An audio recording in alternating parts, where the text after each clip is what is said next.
Schmitt. I'm the Executive Director for Entrepreneurship for All, based in Berkshire County. We're a national nonprofit that helps build inclusive entrepreneurship through mentorship, classes, and community. And I'm joined today by 4 of our alumni, so I'm very excited for you guys to hear about their businesses and their journeys. We are based all across Massachusetts and in a few other states across America. And our goal is to help underserved communities know that they can also be entrepreneurs and that it is possible for everyone. And so I'm going to let my panel introduce themselves. We're going to start right over here. Hi, I'm Molly, and I'm the owner and founder of Molly and Herbs. Hi, I'm Brad, and I am the owner and founder of Lost Art Lures. Hi, I'm Abby Brown, and I'm the owner of Gourmae Provisions, a catering business. Hello, my name is Ashley Davidson. I'm the owner of Berkshire, Thistle, and Thorn. So I'm going to start over here with Molly, and any of the panel, feel free to jump in if you have any questions as well. But Molly, you went through the program, 2 years ago now? Mm-hmm. And my first question for you is, what was your biggest struggle? What was the biggest thing that you had to overcome to get to the next level of your business? Well, first and foremost, I had to get my spreadsheets right. I had awful spreadsheets walking into E4All. I had a lot of different conversions that I had to get straight on. And so that was something that my mentors worked tirelessly with me on through the entire program. I still use those spreadsheets today. What kind of spreadsheets were they? And you're saying conversions, tell us a little bit about that. Yeah, so with my herbal honeys, I have to formulate them, and so they all come in different weights, ounces, grams, pounds. So I have to convert them all into one single, and then my formulas had to be in there, And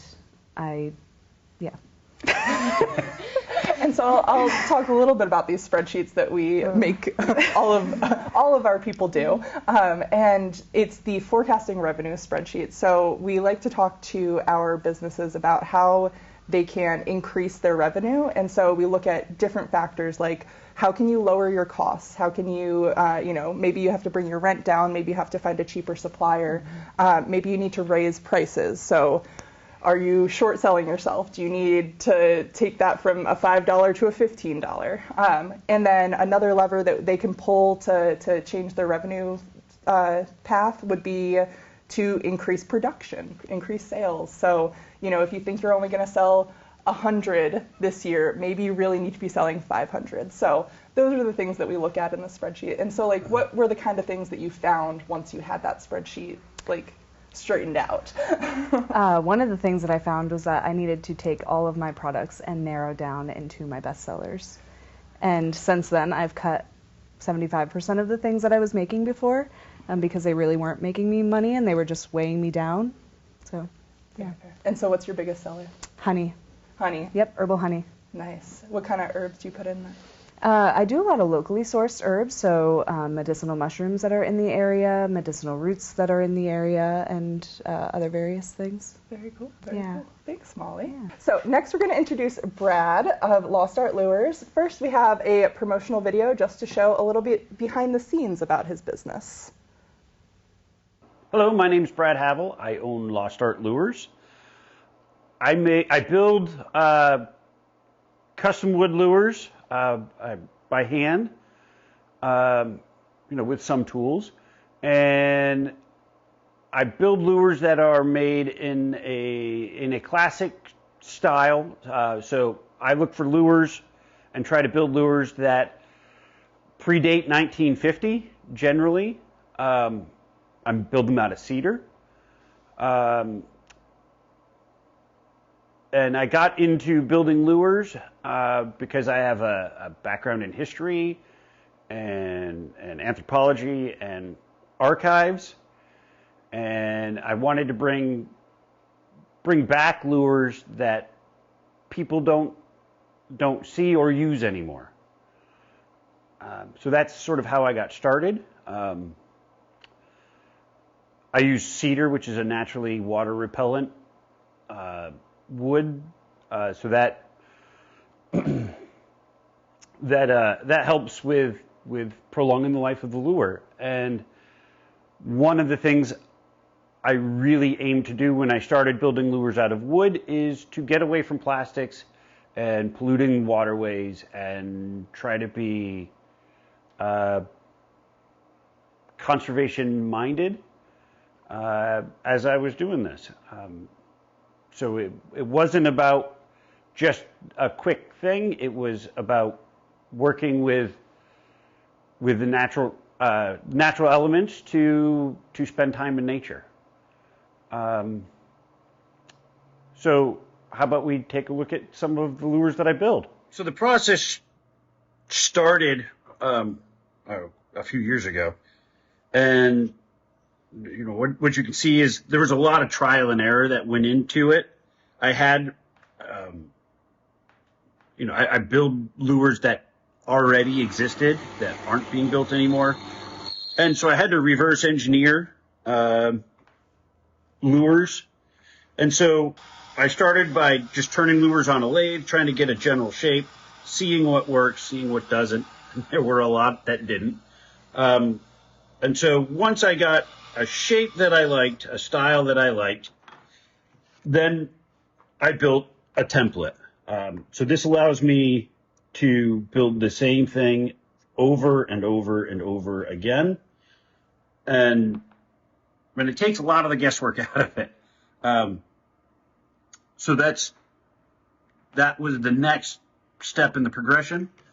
So what I start out with is just a piece of wood, a piece of cedar. They are cast-offs. So I'm trying to reuse and reclaim, so I'm not, burning down rainforests, I guess. And then I cut it to a shape that works for me. And as I go, then I turn it and I drill holes into it so that it is, this is a rough one. So when I get it to this size, I know what I take my measurements there. I know what my dimensions are supposed to be. And then I sand it down. You can see that I already have the weight in it. You'll see as we go along that there are eyes, so I mark where the eyes are after I sand it. Next step is to sand it, get it all sanded down, sculpt the shape of the head out, put the eyes in, cut the lip slot, so, all these things down the road. Because what ultimately I'm going to do is I'm going to dip it in a sealant to give it even more protection. I know it's cedar, and I use cedar because it's water resistant. But I want, I want this to last as long as possible. So I get all the holes and shaping done before I dip it in, and get it into, dip it into a sealant to get it ready. So after this is a different style of lure, but that's what it looks like after I've dipped it in and I've drilled the hole that runs all the way through the lure. And at this point in time, now I'm ready to prime it. So then I prime, this is a primed lure.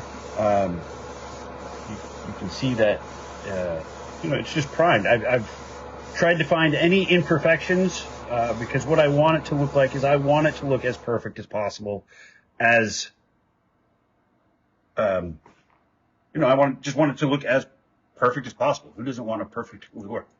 And after priming it and fixing everything, then I paint it. I install the metal lip, the wire that runs through the lure also catches the hook and the swivel so that it won't break. And this is what a completed lure looks like. I have heard a lot about your business over the course of our 12-week program, but I haven't ever seen you make one, so that was very, very cool to watch. Thanks for sharing that. So my question for you is, you are an angler. You love it. Why not just keep it as a hobby? Why turn it into a business? Well, as you can see from the video, I have a really extensive shop, and I have a lot of the raw materials already. I have the tools already, so just launching was it was already there. It was set to go. Very cool. Did you make things and sell them before this, or you just were a hobbyist? I'm just a hobbyist.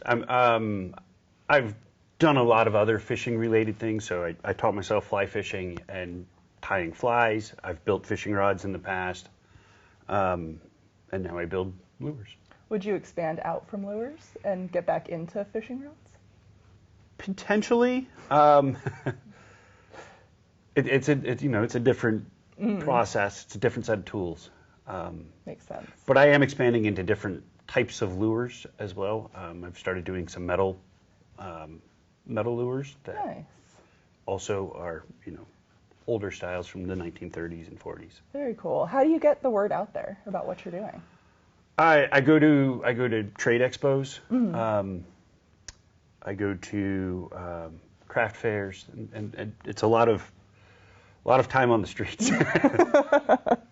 Excellent. I'm also going to throw the same question I had for Molly of, what did you get out of E4All? What did you take away the most? Okay. I got two great mentors. Love that. You're going to meet one of them in a minute. And we had a full cohort. There's 14 of us, and when you spend that much time with 14 people, you develop relationships, and I think that's probably the biggest thing that I got out of E4All. Nice. So, building that small business community, I love to hear that. That's our ultimate goal, so I appreciate that. And you're succeeding. Thanks. How's business gone since you've started? It's slow. It's because I create a premium product, it's hard to break into and find a premium market. So it's taking time, but we're getting there. Nice. Awesome. Thank you so much, Brad. Thank you. All right. Next up, we have Abby with Gourmae Provisions, and we also have a behind-the-scenes video for Abby as well. So we'll jump over to that. Today we're going to be making some pasta. It's really pretty simple. You just need some flour, eggs, extra virgin olive oil, and salt. I'm going to be using the 00 flour, which is really good for making pasta. It's a very refined type of flour that will create a silky and smooth dough, whereas if you used all-purpose flour, it would be a lot more dense and hard to work with. To start, I'm just going to get 2 cups of flour,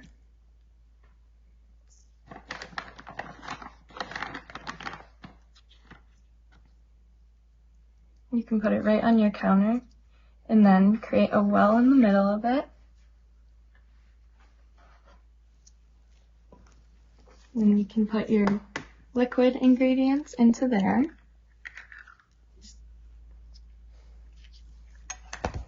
And then just a little pinch of salt. And slowly mix in the flour from the outside. You can bring some in, mix it up.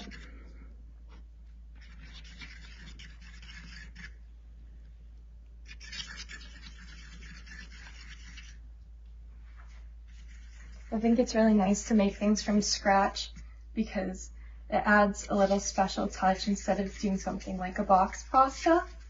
And my brand, Gourmae, it's spelled Gourmae, which is not supposed to be just a nod to my middle name, but it's kind of a way to recreate a word.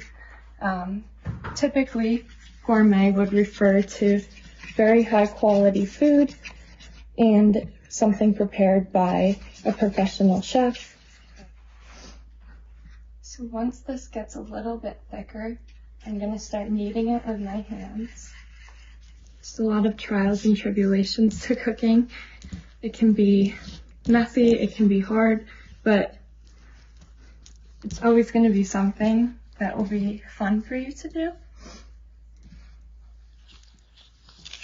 I'm just going to finish up kneading here. I really want my brand to be something not just for people to enjoy, but an inspiration for others to get into the kitchen and start creating things themselves. I really do think anyone's capable of it. Once you have your dough, nice and smooth. You just create a ball, and you can let it sit for about 30 minutes, and then once that's done resting, we'll cut it up into pasta.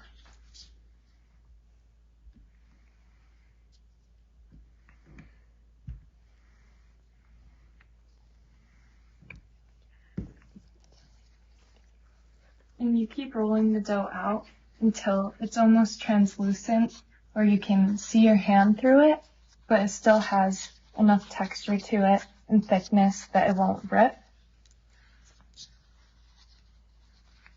Doesn't have to be perfect, just a nice sheet that you can work with.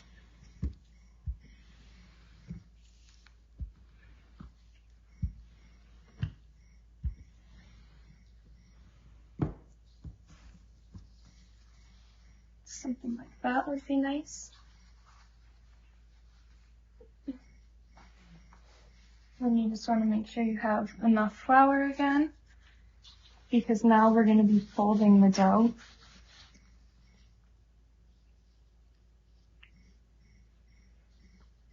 Okay, something like that. You can get it back on the cutting board.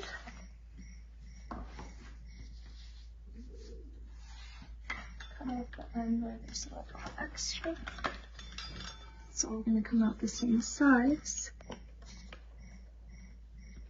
You can pick the thickness you'd prefer. And the reason we folded it and had flour in between those so it wouldn't stick when you unroll it.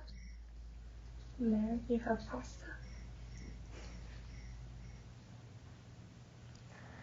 Thank you so much for that, Abby. Yeah, of course. One thing that we really love about E4All is there's a lot of different levels of businesses that come through our program. So you might have been in business for 10 years and you want to add a new branch to your business, or you want to pivot in some way, or you've been running it as a hobby and you don't know if you're making money.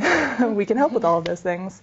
And then we go all the way to people who just have an idea. And you weren't quite at just have an idea because you were still working on some stuff, but you're pretty early in the process. So what is the next step that you're going to have to take to move forward with your business? So I will say E4All definitely helped me refine my idea. I did have a goal of togetherness through food, something that could help the community come together in a fun way. Right now, I'm working on obtaining my food establishment permit, which is really a crucial step to getting my business to be operational. And within that, there's a process of steps. Much like any other step I've really taken, I've learned that it's not going to be as simple as you might think. There's going to be a process and different things you're going to have to do and adjust. But right now, for the food establishment permit, I need to get different types of certifications with ServSafe, CPR. I need to obtain a space, a commercial kitchen, where I can do the cooking that's already qualified, it's already been certified, by the town. Because at my own house, I wouldn't be able to put all the utility equipment in there. So I've got the certifications now, and I'm looking into commercial kitchen spaces. And after that step, it will be creating a plan and a menu to submit to the town.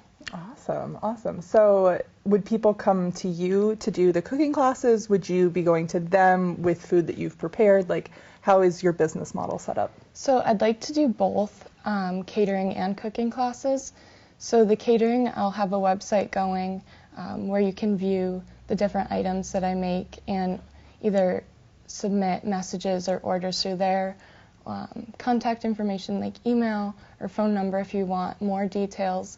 And then for cooking classes, that would be the step after catering, but that would be something where I could do, when I have a tangible space of my own, I could have people come in person with either a friend, a family member, just to get out there, try cooking and making something new. Very cool. And what got you into this idea? Why did you decide that starting your own business doing this was the right idea? So I've always really loved cooking, and I've lived in different states throughout my life. I grew up in the Berkshires, but living in Rhode Island and Tampa, both places had a space, kind of like a community that was built through food. In Rhode Island, it was a place called Groundswell. In Tampa, it was a place called the Oxford Exchange. And essentially, it was a large business that had multiple businesses within, like stores, the food aspect, gift shops and whatnot. And so people would come to these spaces and they would be able to meet up with friends and family and also do a variety of different things. So my whole idea is that in Berkshire County, I don't see something like that. And with my business aiming to be togetherness through food, I feel like that would be a great thing to bring to the Berkshires. That's awesome. Thank you so much. All right, last but not least, we have Ashley with Berkshire Thistle and Thorn Floral, and we're going to look at her storefront. Hello, my name is Ashley Davidson. Here we are in downtown Pittsfield on North Street at Thistle and Thorn Floral Shop. We are a local florist that tries to source local stems for you as much as possible through the growing season. Right now we're doing a lot of imports with tropical stems and other things like that. What we're also doing in the winter months are some fun workshops and little things to get your hands dirty and be creative with your friends. Tonight we're hosting a workshop called Flower Crowns with Your Besties. So we're going to be in the back room of Methuselah and Thistle and Thorn where the rooms adjoin, and we're going to be creating flower crowns. So these flower crowns, I'm going to show you how to keep them together. We're going to tape them, wrap them, all the fun stuff. Then you will go home with a display plate so that the flowers can sit nicely on the plate when you get home. Please visit our website to see upcoming classes. We have a lot of fun things planned for this upcoming month, and we'll be doing a lot of off-site things too. So stop down and visit. We really appreciate you. Have a great day.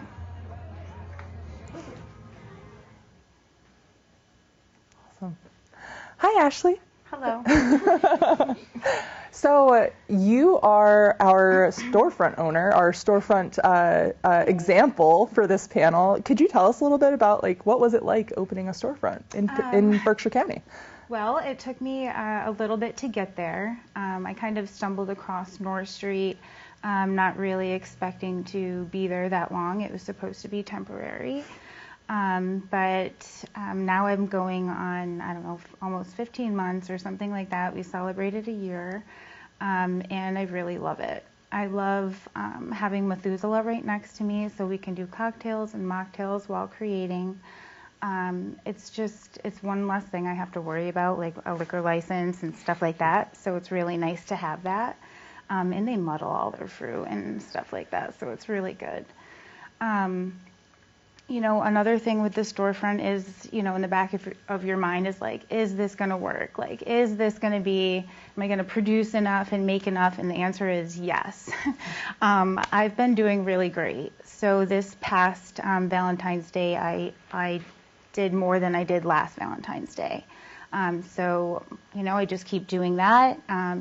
My main focus is reaching locals, along with reaching people that visit here, but letting people know that my product is different. If you think about it, I really have florists in 2 different directions, within a mile radius. So my focus is using tropical stems or using stems that are different or things that you don't see often, or showing people that a rose doesn't, wilt after a day because I hydrate my things and I do everything, a certain way. So I'm really trying to just, I'm pushing out a lot of arrangements weekly, so I'm just trying to get the word out there that we're here, we're on North Street, we're creating different things with the recipients in mind. Awesome, thank you. So I'm going to put you on the spot a little bit because in addition to being our storefront owner, you're also one of our mentors. So Berkshire County EFRAL offers 2 mentors per business. So as you're going through the classes, we really take a bird's eye view of all of these business skills that you're going to need to have. And then you get out of the classes, you go and work on your business, as you all know. But it also really helps to have people give you feedback on what you're working on. And so they go into these mentor meetings with their 2 mentors in the one business. And could you tell us a little bit about your experience as one of our mentors? I really love it. I've always been kind of a people person. I'm very direct, so you either hate me or love me. But I really love giving back and like helping other people who are and have been in my position. It's really nice to be able to enforce, to be able to help someone and say, yeah, like that's right, or no, I don't know, something like that. I didn't really have that, until I went through the program, and then some things started becoming more of a reality for me.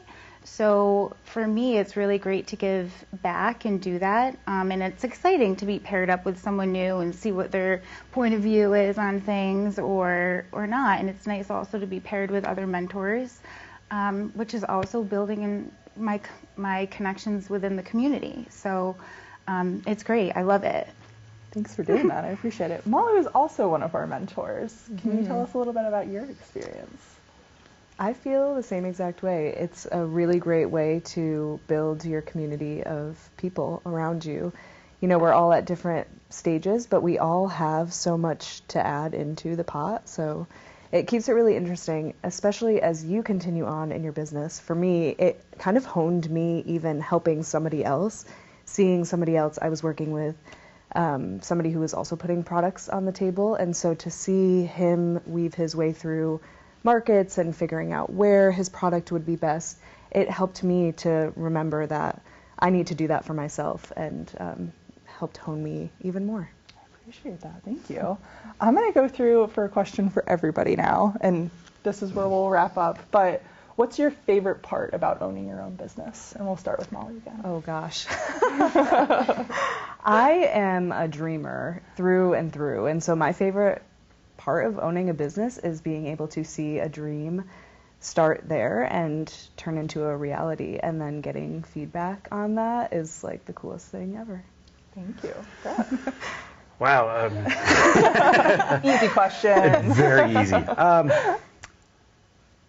I like to create, and owning my own business allows me to go out every day and just keep creating, and when you get somebody to purchase something that you've created and you see the joy and excitement on their face, especially I make a physical product, and to see how happy they are to use that and get that feedback back is just, it makes your day. Awesome. Love that answer. Abby. Well, I love cooking and sharing my food with people. I think taking something so essential, something like cooking or food that people need to survive, and putting a creative twist on it and being able to do that in my own kind of way, that's kind of what makes us human. So sharing that with other people and getting them involved, expressing myself and getting other people to express themselves, I think is really cool. Plus bringing people together. Awesome. Thank you. Ashley. I was just thinking about making pasta. I'll teach you. What's great about it for me is, besides getting to be, a part of someone's wedding or making someone's bouquet, or those are very important parts. I hear often, I trust you. And it's scary, but in reality, they trust me with something that is so important to them, and then they trust me with something that is gonna die. Like, I have to make these products valuable to people and really sell them on, you need this, or people want flowers for certain things. But so for me, it's showing them that it's just not something that will die, that it's something you're investing your time in and in creating memories, and I'm happy to be a part of that. That's amazing. Thank you so much. So I'll end it on this and say, these are people who are passionate and skilled in their own spheres. And they've been able to take that and learn the skills needed to become a business owner. And that's really our ultimate goal with our Business Accelerator, is to take somebody who is a complete expert in their field and give them the skills that they need. So if you fit into that sphere, we would love to talk to you more about joining our accelerator for the fall. Thank you guys so much, and thank you guys for being here. Thank you. Thank you.